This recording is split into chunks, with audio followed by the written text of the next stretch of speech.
After harvesting a leguminous crop such as soya beans, the leftover roots and other plant parts are deliberately dumped in a farm soil to maintain its bacterial population.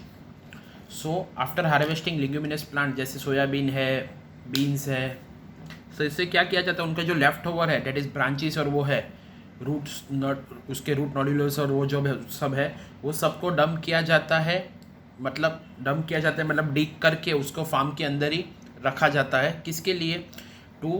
कि जिसकी वजह से soil की quality बढ़े और soil में nitrogen का जो लेवल है वो इंक्रीज हो. सो ज़्यादा हमें केमिकल फर्टिलाइज़र का यूज़ ना करना पड़े. The use of rhizobium has help to reduce the use of chemical fertilizers and thereby their adverse effect. हम लोग केमिकल फर्टिलाइजर्स क्यों यूज़ करते हैं? To increase the fertility, that is the producing capacity of a land. So लेकिन ये जो अगर हम लोग इसका जो रेसिड्यू है अगर उसको ही हम लोग लैंड डिग करके उसके नीचे अगर हम लोग उसे दफना देंगे, मतलब उसके अंदर ही अगर हम लोग उसे एक्यूमुलेट करेंगे लैंड के नीचे ही, तो उससे क्या होगा, उसमें राइजोबियम्स होंगे और राइजोबियम्स की वजह से सॉइल की क्वालिटी इंप्रूव हो जाएगी. तो आपको केमिकल फर्टिलाइजर ज़्यादा यूज़ करने की ज़रूरत नहीं पड़ेगी. It has also helped to reduce the expenses on fertilizer and thus work to benefit of farmers. हम लोग को जो फार्मर्स को जो केमिकल फर्टिलाइजर्स पे जो एक्स्ट्रा एक्सपेंस करना पड़ता है वो भी नहीं करना पड़ेगा और ये नेचुरल तरीके से फर्टिलिटी इम्प्रूव होगी. नावाडेज, तो उसके लिए देखो इसको बेटर वे करने के लिए और क्या किया जाता है. Nowadays seeds are coated with rhizobial solution और पाउडर बिफोर सोविंग. सीड को लैंड में सोविंग करने के पहले उसको कोटिंग किया जाता है. किससे?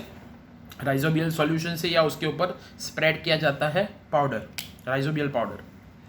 After sowing rhizobia enters into plantlets, मतलब सोविंग के बाद जो छोटे छोटे प्लांटलेट्स होते हैं, प्लांटलेट्स मतलब क्या होता है, स्मॉल प्लांट्स, उनके रूट में ही राइजोबिया एंटर हो जाता है. तो दिस प्रोसेस को कहते हैं, this is called rhizobial inoculation, that is entering of rhizobium into root nodulus of plantlets. This experiment has helped in the supply of nitrogen to cereal and other crops beside leguminous crop.